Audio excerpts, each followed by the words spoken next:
Hi, this is Rafi Ash, and we're back with another episode of the Activist Chats, this time with a very exciting Cecilia Lunaparra running for City Council of Berkeley, California, who's a member of Cal YDSA, and I'm just super excited to have you on the show. And so, can you just explain who you are, what you're running for, and why you're running? Yeah, absolutely. Thank you so much for having me. My name is Cecilia Lunaparra. I'm a senior at Cal. I'm studying urban studies and history.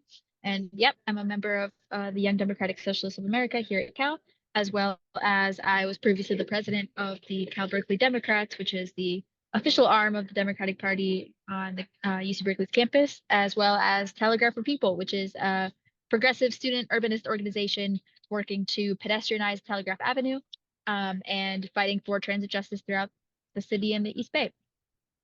I'm currently the chair of the city's Environment and Climate Commission, and I was previously a member of the Zoning Adjustments Board. I am running primarily because this is a really unique district. Berkeley City Council District 7 encompasses the UC Berkeley campus as well as Southside, which is where most of the UC dorms are, as well as Frat Row. It's literally 95% students. It is the median age is 19 years old, and we tend to be the most progressive voting bloc in the entire city. But our voices are continuously diluted. We're underrepresented, and so that's primarily why I'm running. I'm strongly believe that this district specifically deserves representation that speaks not only for it but with and alongside it. And I'm really looking forward to doing that moving forward. The election is on Tuesday, so we have a very short timeline right now. It's a special election. And yeah, we have successfully mobilized so many students. This is really exciting. I have been running a very strong progressive campaign. And so when we get elected, it will be an incredible, exciting mandate to do all of this progressive work that we've been advocating for so long. Great. Yeah, I'd love to chat more about what are your issues. I know that you've said put housing policy really forward, which is especially important in the Bay Area with such a crazy housing market for students and for non-students across Berkeley. And so I'd love for you to talk about housing policy and for what other issues you've kind of selected, how you've selected those issues, and how you've kind of mobilized a base towards them. Yeah, totally. I mean, these specific issues really have not only come up kind of in my own experience as a UC Berkeley student, as a Southside resident, but also in constant conversation and in organizing spaces with so many different student organizations and perspectives. These platforms came very naturally from having spent so much time organizing within the community at City Hall, understanding local policy and state policy, as well as inspiration from other places that have successfully implemented some of these policies. So housing being the number one issue in this race is really important because um, District 7 residents tend to be renters, tend to be students, and we are very disproportionately and directly affected by the housing crisis. And that means both really high rent prices. It's the most expensive part of the entire city to live in, as well as a lack of tenant protections and a lack of accessibility to those tenant protections. And so that's kind of the part of the all of the above strategy for housing should be addressing both the lack of supply and the high affordability levels in the area, as well as making sure that we are strengthening our tenant protections and making sure that those are expanded to that those tenant protections are accessible, especially to the residents that most need them. That generally is the number one issue on people's minds in the area. Finding housing each year is really really difficult, and makes it so much more difficult to just kind of exists as a college student. So many students end up being housing insecure. And that is deliberately due to, the university's lack of building more housing, as well as the city um, delaying new housing being built, as well as a lack of affordability protections. Thank you so much for chatting about housing. If you have any other issues that you really prioritized, and then following up on that, thinking about, I think in a lot of college towns, I grew up in a college town, like the idea of town-gown relationships and how do students relate to long-term residents are often heavily discussed and fraught. And so I'm really interested in what your insights on those are and how you're organizing both your district is overwhelmingly a student population and with kind of other organizers across the city and what do your relationships look like outside of the university and how is that building both broader power or are there kind of opposition from less progressive forces? Yeah, there were a couple different questions there. First, in terms of town and gown relationships, one of the biggest issues with that right now has been People's Park. I don't know if you've heard about it. Um, People's Park is a space a couple blocks from campus. It is a little less than a block um, park that was set up in the 1960s by organizers, by student advocates, specifically organizing around civil rights and against the Vietnam War. And this is land owned by the university. And something that often clashes between the university and the city is that there's a lot of land, especially in Southside, that is owned by the university and therefore governed by the regents. So the city has absolutely no jurisdiction over the dorms, over um, People's Park, over the campus, and no local laws apply to the university. This causes a lot of tension between the two. For example, the city has a rent control policy that applies to most housing units built, or most multifamily housing units built before 1980. So, in terms of People's Park, this has been an ongoing fight that the university has been trying to close down and develop on the park for a very long time. There's a really big history there that if you want to learn about it, you should look it up. But in January, the university, in their development to build student and permanent supportive housing there, although they no longer have plans for the permanent supportive housing. It's complicated. They kicked out everybody that was living at the park and built this kind of huge border wall using huge shipping containers to block off the entire space. And now it is surveilled 24 hours, 7 days a week. There are officers around all of the time in private security. In doing so, in this entire process, the university encroached on public sidewalks and streets. They blocked accessible pathways and bike lanes. They have and continue to harass students and community members. In early January, they blocked off 3 square blocks around the park while they set up this wall. And they required nearby residents to show driver's licenses and even apartment leases to access their homes. They have beat protesters on Telegraph Avenue, and the list goes on. This is a key sticking point of, from what I understand and the information that I have been given, which I realize I understand is incomplete, what the university's relationship with the city throughout this project has not followed through on their agreements and has gone past the boundaries of the law. They have no jurisdiction to force people to show IDs to get to their homes, especially when it's not on their land or on their own land.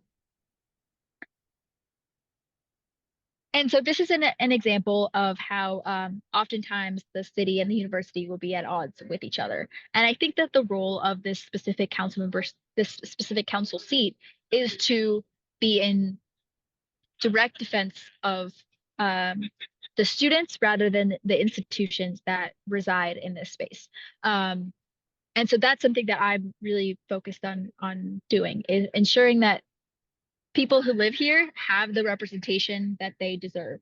Um, because the university isn't giving that to them and the city isn't giving that to them at the moment. So there's this entire group of people that are very directly feeling the effects of all of the local government decisions that don't get a say. I'd love to talk a little bit about, like, how, how you go about, um, bringing in student voices and turning your campaign into, I think in um, YDSA we have a framework of like campaigns as not just a getting one person elected, but also building broader power and mobilizing a movement. And I'd love to talk about kind of how you've used your campaign both to like integrate student voices and activists on campus and how to build those out and strengthen those. And specifically, yeah, I've seen a lot of your work in pro-Palestine movements and kind of how you're bringing that into your campaign, how you yeah.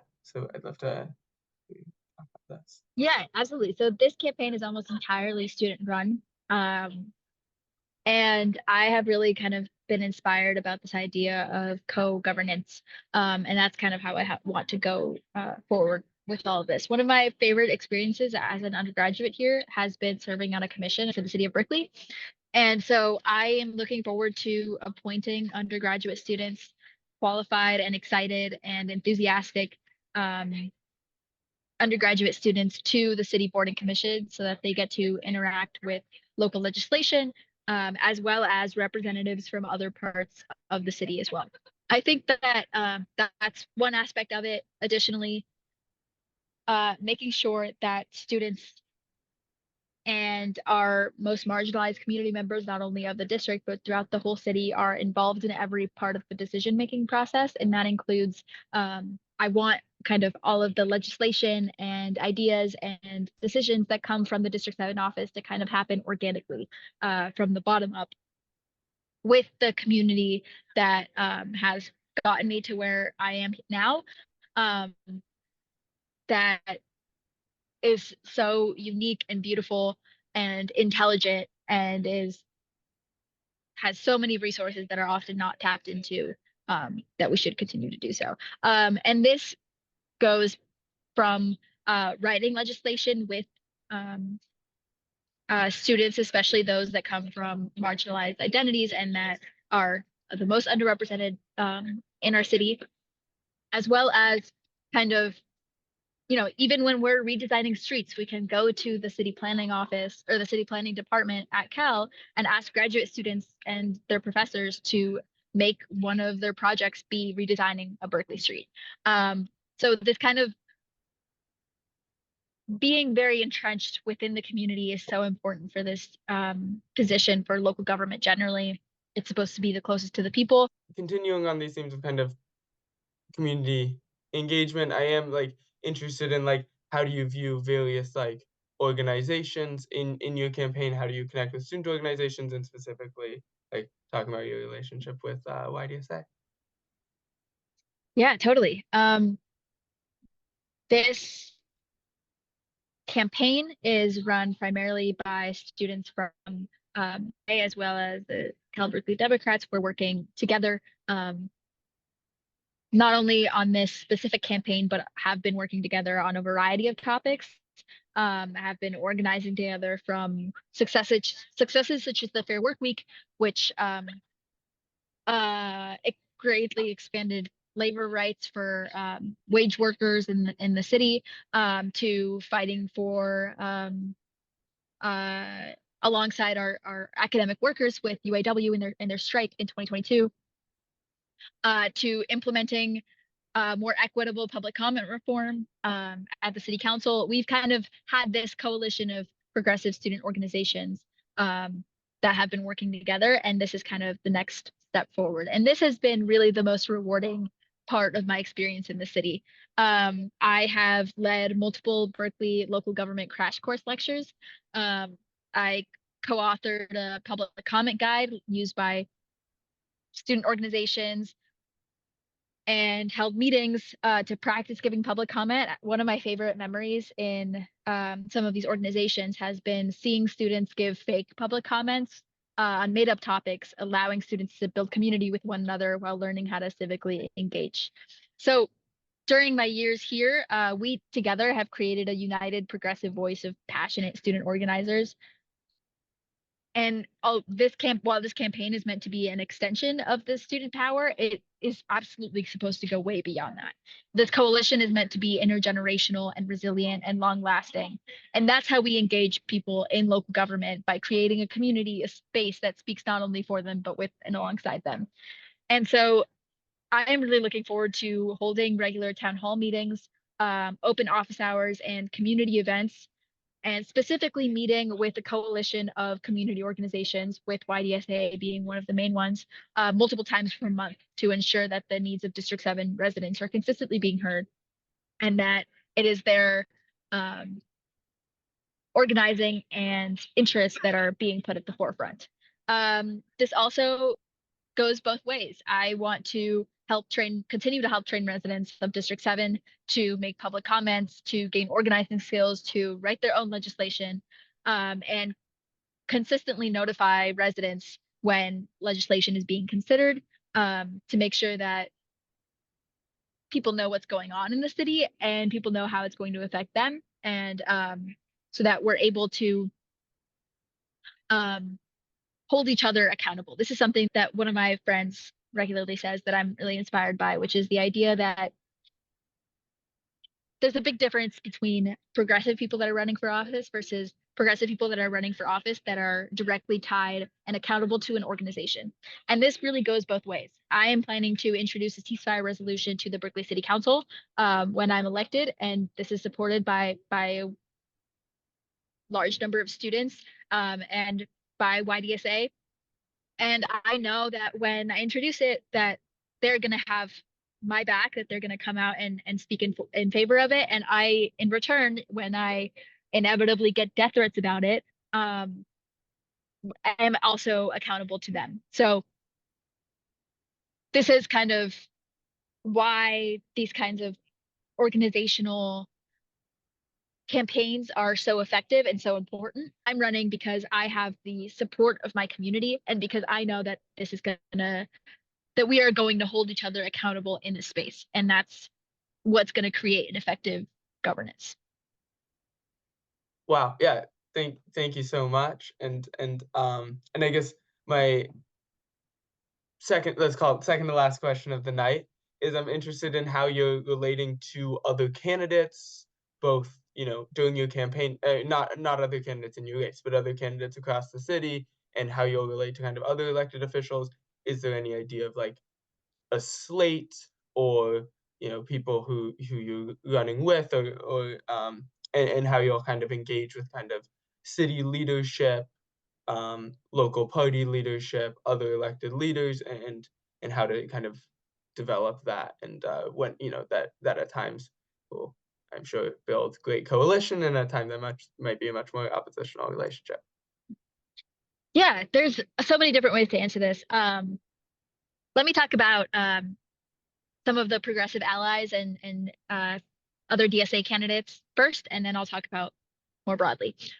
So in terms of other DSA candidates, we're at a very strange time in Berkeley politics right now. There are two special elections for two separate city council seats right now. So District 7 being one of them. District 4 also, the council member has former council member resigned, and now there's going to be another special election for that seat in a month and a half. And there's also, thankfully, a DSA endorsed candidate running in that race as well. And this is actually my friend who I was just talking about, Solly Albert, who has this idea of holding each other accountable. And so that is something that I'm really excited about, is having the opportunity to work with him in City Hall. There's also other DSA candidates that are running in the area. Nikki Fortunato Boss is running for county supervisor and is the first place candidate was the first place candidate in the primary and has a really great chance moving forward. Travanka Beckel is running for the state senate. And what's really exciting about these candidates, especially and other candidates throughout the region, is that they're young socialist women of color running. And I hope that once we are all in office, we're able to have some sort of kind of socialists in office cohort for the Bay Area that we can then work together on a regional level and help each other out with any of the issues that we're facing.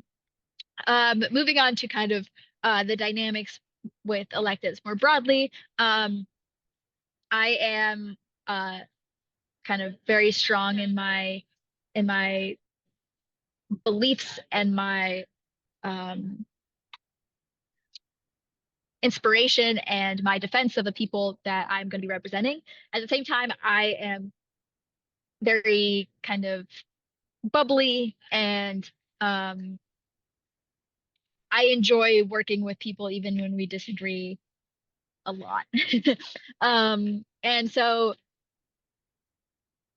for example, the majority of the Berkeley City Council is supporting my opponent in this race, primarily because the majority of the Berkeley City Council is far more moderate than myself, or than this district.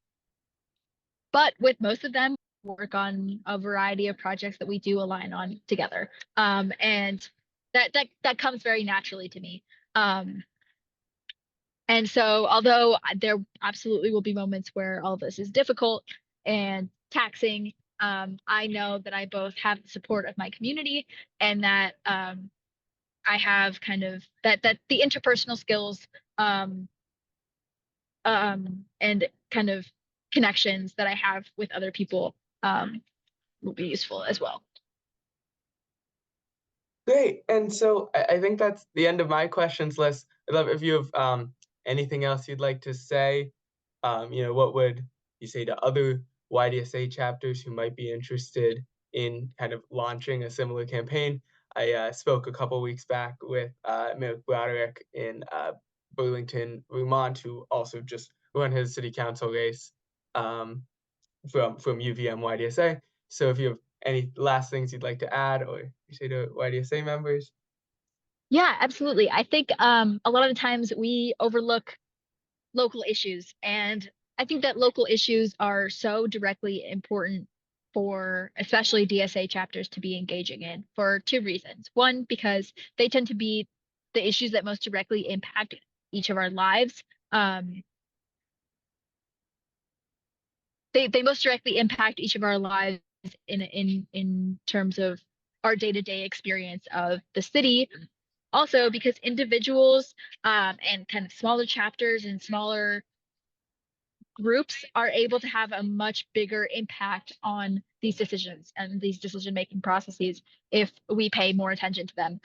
City council meetings across the country are overrun by wealthier residents, by older residents, by whiter residents, because the systems are very deliberately designed to exclude us. But if we're able to get a hold of them, that yields a lot of power and influence on decisions that affect us. And so I kind of just encourage people in generally to engage with local government, to figure out who your representative is, try to set up a meeting with them, and see in what ways you can influence change at the local level. Whatever ideas that you have about what the world should look like, about what your city should look like, you can start working towards it step by step. And I look forward to more young people, especially more young socialists, running across the country and doing just that. This is how if we're able to impact one person's life, that changes an entire existence. That fundamentally changes the world. And so I encourage people everywhere to do that. Thank you so much for talking tonight. Your election is April 16th. So I'm super excited to see you win and to watch your work on the Berkeley City Council.